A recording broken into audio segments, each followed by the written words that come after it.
வணக்கம். இது உங்கள் பிவி அஸ்ட்ரோ. ஜாதக கட்டத்தின் கிரகநிலை வைத்துதான் உயர்வு தாழ்வு எல்லாமே.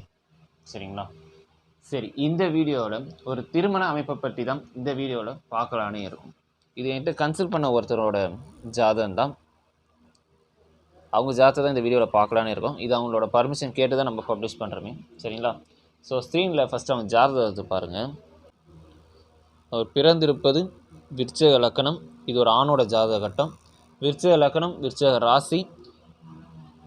லக்கணத்தில் குரு, சூரியன், சந்திரன் மற்றும் புதன். 4ஆம் இடத்தில் சனி, 6ஆம் இடத்தில் கேது, 10ஆம் இடத்தில் செவ்வாய், 12ஆம் இடத்தில் சுக்கிரன், ராகு. இவங்களுக்கு இப்போ அட் ப்ரெசன்ட் நடைமுறையில் சுக்கிர திசையில் சூரிய புத்தி இப்போ ஓடிட்டுருக்கு.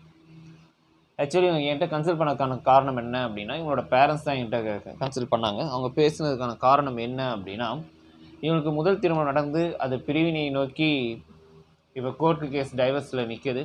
ஸோ இந்த திருமண வாழ்க்கை எப்படி இருக்கும், இது நிலைக்குமா, நீடிக்காதா, அப்படி சப்போஸ் செகண்ட் மேரேஜ்க்கான வாய்ப்பு இருக்கா அப்படின்னு கேட்குறது தான் என்கிட்ட கன்சல்ட் பண்ணதுக்கான காரணமே.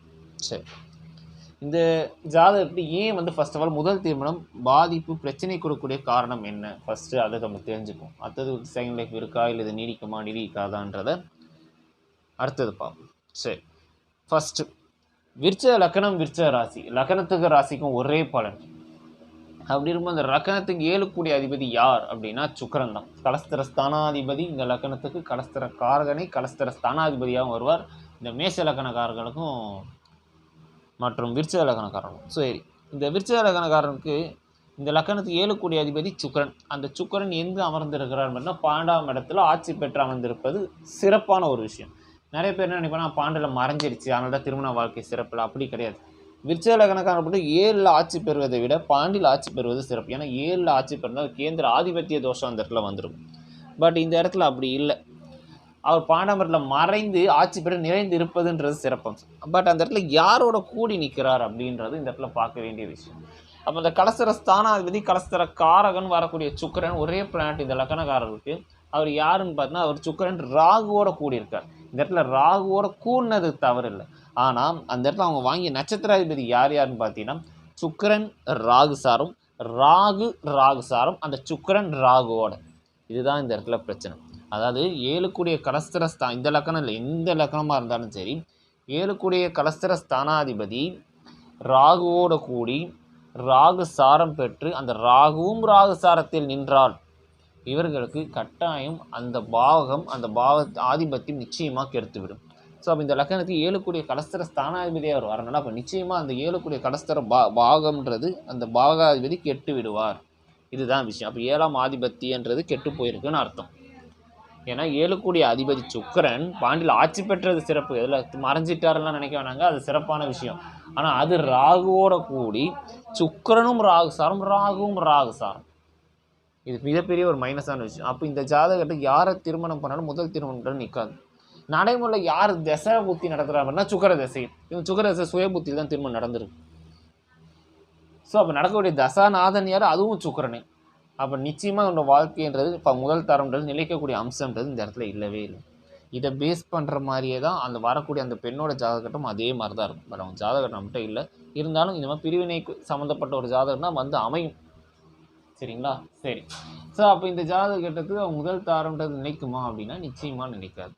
ஏன்னா சுக்கிரன் ராகுவோட கூடி ராகு சாரம் பெற்று ராகும் ராகு சாரத்தில் நடைமுறை சுக்கிர திசையில் சுயபுத்தியிலே திருமணம் நடந்திருக்கு. அப்போ நடைமுறை சுக்கிர தசை தான் நடக்குது. சுயபுத்தியை கடந்துட்டாருன்னா கூட அடுத்தடுத்த தசாபுத்தி ஒத்துழைக்கணும்ல. அது நல்லா பாசிட்டிவிட்டியாக இருந்தால் தான் சமாளிக்கும். அடுத்தடுத்த தசாபுத்தியும் பெரிய ஒத்துழைப்பு கொடுக்கக்கூடிய அமைப்பில் இல்லை. சரி, இப்போ இந்த திருமண வாழ்க்கையை நீடிக்குமானா நிச்சயமாக நீடிக்காது. அவர்னா டைவர்ஸ் ஆகிடுமானார், நிச்சயமாக டைவர்ஸ் தான் ஆகும். சரி, ஒருவேளை டைவர்ஸ் ஆகிடுச்சுன்னா அடுத்து ஒரு திருமண வாழ்க்கை அப்படின்றது இருக்கா அப்படின்றதான் அவங்களோட அடுத்த கேள்வி. இது எல்லாருமே யதார்த்தமாக கேட்கக்கூடிய ஒரு கேள்வி. முதல்வாக ஏன்னா லைஃப் நல்லா வாழ்க்கை வாழணுன்றலாம் ஆசைப்பட்டு பண்ணுறோம். அது சில நேரத்தில் இது மாதிரி சில பேருக்கு இது மாதிரி பிரச்சனையை கொடுத்துரும். ஸோ இந்த மாதிரி எனக்கு இந்த செகண்ட் லைஃப்ன்ற ஒன்று இருக்கா. நிறைய பேர் ஜாதகத்தில் second life is best life ஆகும், செகண்ட் லைஃப் தான் வரணுன்ற அமைப்பெல்லாம் இருக்கும். அதை பற்றி நம்ம நிறைய வீடியோஸ் நம்மளே பேசியிருக்கோம், நிறைய ஜாதகத்தை எக்ஸாம்பிள் வச்சு. சரி, இவருக்கு செகண்ட் லைஃபான அமைப்பு இருக்கா அப்படின்னா 11 கூடிய அதிபதி தான் இளையத்தார்னு சொல்லுவோம். அந்த 11 கூடிய செகண்ட் லைஃப் பார்ட்னர் யாருன்னா புதன். அந்த புதன் லக்னத்தில் அமர்ந்திருப்பதுன்றது ஒரு வகையில் சிறப்பு. என்ன காரணம் அப்படின்னா, லக்னத்தில் புதன் அமர்ந்திருப்பது அப்படின்றது அந்த இடத்துல புதன் திக்பலம் அடைவார். ஸோ இது ஒரு பாசிட்டிவிட்டியான புதன் அந்த இடத்துல ஸ்ட்ராங்.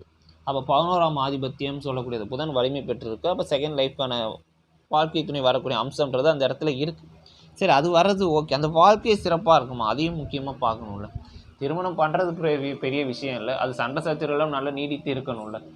ஸோ அந்த அமைப்பு இந்த இடத்துல இருக்கா அப்படின்னா, அந்த 2ஆம் வரக்கூடிய வரணும் அந்த அளவு சிறப்பு அம்சத்தை கொடுக்கக்கூடிய அமைப்பில் இந்த இடத்துல இல்லை. ஏன்னா 8-11 சொல்லக்கூடிய புதன் திக்பலம் அடைந்து இருப்பது, அதனால் சில 2வது லைஃப் வரக்கூடிய அம்சம் இருக்குது. ஆனால் அந்த வாழ்க்கையை சிறப்பளிக்குமா அப்படின்னா அந்த அளவுக்கு ரொம்ப ஸ்ட்ராங்காக நல்ல சிறப்பான வாழ்க்கை அமைக்கக்கூடிய அம்சம்ன்றது இந்த இடத்துல இல்லை. என்ன காரணம் அப்படின்னா, ஒரு ஜாதக கட்டத்தில் ஒரு நல்ல திருமண வாழ்க்கை அமையணும், நல்ல ஒரு கணவன் மனைவியாக ஒற்றுமையாக வாழணும் அப்படின்னா 7ஆம் இடம் நல்லா இருக்கணும், 2ஆம் இடம் நல்லா இருக்கணும், இதெல்லாம் சொல்லுவோம். இந்த இடத்துல 7 கெட்டு போச்சு, ஓகே 11 நல்லா இருக்குன்னு சொன்னாலும் 3ஆம் இடம் சொல்லக்கூடிய தேக போக சுகம் அப்படின்னு சொல்லக்கூடிய கணவன் மனைவி ரிலேஷன்ஷிப்பை சொல்லக்கூடிய இடம் 3ஆம் இடம் தான். தாம்பத்திய உறவு ஸ்தானம்னு சொல்லுவோம். அதுதான் போக சுகம் தைரிய வீரியஸ்தானம்னு சொல்லப்பட்டது. சரிங்களா? ஸோ அந்த 3ஆம் இடம் நல்லா இருக்கும். அது கெட்டு போச்சு அப்படின்னா எத்தனை காரம் பண்ணாலும் அந்த அளவு சிறப்பாகவே இருக்காது, நினைக்காது, சிறப்பாகவும் இருக்காது. அப்போ இந்த ஜாதகாருக்கு 3ஆம் இடம் போக சுகாதிபதி 3 கூடிய அதிபதி சனி. அந்த சனி 4இல் ஆட்சி பெற்றிருப்பது ஒரு வகையில் சிறப்பு. ஏன்னா ஆட்சி தன் வீட்டில் தான் இருப்பது சிறப்பு தானே, அதில் எந்தவித சந்தேகமும் இல்லை. ஆனால் அதை யார் பார்க்குறா, சனியை யார் பார்க்குறா, சனி யாரை பார்க்குறா, இது இந்த இடத்துல ட்விஸ்டான ஒரு விஷயம். இந்த இடத்துல செவ்வாயும் சனியும் சமநோக்கான பார்வை, இது ஃபஸ்ட்டு ஒரு மைனஸ். 2வது சனி பகவான் யாரை பார்க்குறா, அவர் யாரை பார்க்குறாருன்னா செவ்வாயும் பார்க்குறாரு, அவரோட 10ஆம் பார்வையாக சந்திரனையும் பார்க்குறார், சூரியனையும் பார்க்குறார், குருவையும் பார்க்குறார், புதனையும் பார்க்குறார். ஸோ அப்போனா 3ஆம் இடம் தேக போக சுகம்ன்றது மகரமனை. அந்த மகரமனைக்கு 6, 8, 12 மற்ற அவயோக கிரகம் சொல்லக்கூடிய அந்த 3ஆம் இடத்துக்கு யாரையாவது அவங்க எல்லாருமே ஒரு வகையில் டச்சில் தான் இருப்பாங்க. 3ஆம் இடம் போக லக்னத்தை சொல்ல 3ஆம் இடம்ன்றது தான் இது. அப்போ இந்த சுகம் கிடைக்குமா கிடைக்காதுன்னா 3ஆம் இடம் சனி. அந்த 3ஆம் இடத்துக்கு அந்த மகரத்துக்கு ஆப்போசிட் பிளான்ட்லாம் யார், ஒன்று 6, 8 பாயிண்ட் யாருன்னு தெரிஞ்சுக்கோங்க. ஒன்று புதன், இன்னொன்று சூரியன், இன்னொன்று குரு. இவங்க 6, 8 பாயிண்ட் ஒன்று கூடி சனியால் பார்க்கப்பட்டு நிற்கிது ஒன்று. இன்னொன்று அந்த 3ஆம் இடம் போஸ்னு இன்னொரு ஆப்போசிட் பிளான்ட் யாருன்னா செவ்வாயும் சந்திரனும். அந்த செவ்வாயும் சந்திரனும் சனியோட தொடர்பில் தான் நிற்கிறாங்க. ஸோ அப்படி இருக்கும் அந்த போக சுகம்ன்றதே இந்த இடத்துல இல்லை. ஒன்று கல்யாணம் பண்ணுறாங்க அப்படின்னா கல்யாணம் பண்ண உடனே இந்த மாதிரி ஜாதகக்காரருக்கு என்ன மாதிரி பேட்டர்னில் திருமணம் அமையும் அப்படின்னா, ஒன்று கல்யாணம் பண்ணுறாங்க அப்படின்னா ஒன்று கல்யாணம் பண்ண அந்த ஸ்பீட்லேயே கணவன் மனைவியும் வேறு ஊருக்கு போயிடுவாங்க. அதாவது வேலை விஷயமா வேறு ஊரோ வெளி நாடோ வெளி மாநிலமோ உடனே பிரிஞ்சு போயிடுவாங்க. அவங்க மீண்டும் ஒன்று சேர்றத அளவு வெறும் ஃபோன் மூலியமாக தான் வாழ்க்கையை நடத்த முடியும். அது திருப்பி சேர்றதுன்னு 10 வருஷம் 12 வருஷத்துக்கு மேலே ஆகிடும். அந்த அமைப்பு அந்த இடத்துல இருக்கணும், இருந்தால் தான் வரும். ஸோ அப்போ இந்த போக சுகம்ன்றது இல்லை. இது இல்லாமல் எத்தனை திருமணம் பண்ணாலும் சிறப்பளிக்கவே அளிக்காது. ஏன்னா கணவன் மனைவி உறவை சொல்லக்கூடிய இடமே அதுதான். அதுவே இந்த இடத்துல சிறப்பாக இல்லை. இது ஒன்று.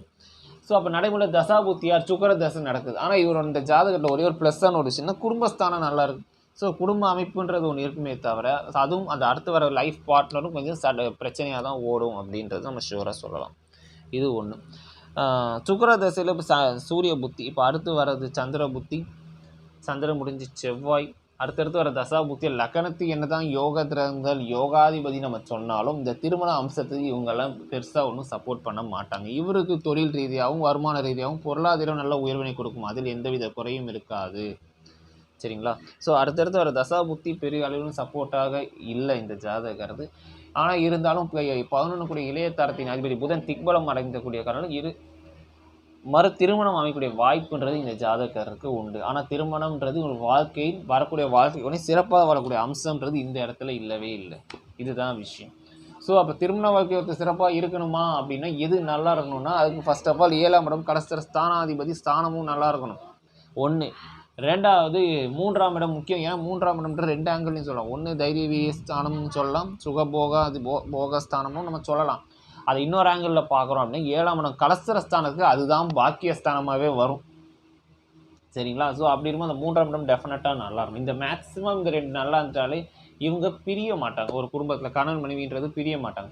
2ஆம் இடம் அஃப்கோர்ஸ் நல்லா 2ஆம் இடம் குடும்பஸ்தானம், but at the same time அது தனஸ்தானமாக வரும்.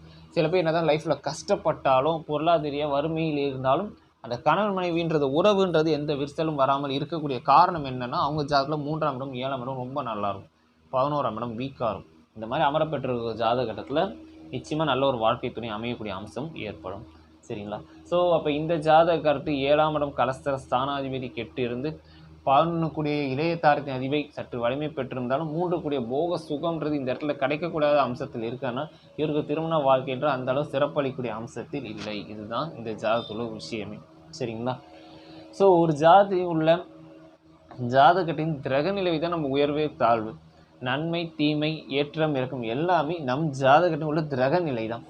அது உங்கள் லக்கணத்துக்கு அந்த கிரகநிலை பொருத்தமே. அது ஆட்சியாக இருக்கணும், உச்சமாக இருக்கணும், நீசமாக இருந்தால் தவறு, ஆட்சி உச்சமாக இருந்தால் சிறப்பு, அப்படியெல்லாம் ஒன்று கிடையவே கிடையாது. நீங்கள் பிறந்திருக்கக்கூடிய எந்த லக்கம் அந்த லக்கணத்துக்கு அந்த கிரகநிலை எப்படி இருக்காங்க, நடைமுறை உள்ள தசாபுத்தி, இதுதான் உங்கள் வாழ்க்கையை தீர்மானிக்கிறது. சரிங்களா? நாம் அடுத்த வீடியோவில் வேறொரு தலைப்புடன் சந்திப்போம். நன்றி, வணக்கம்.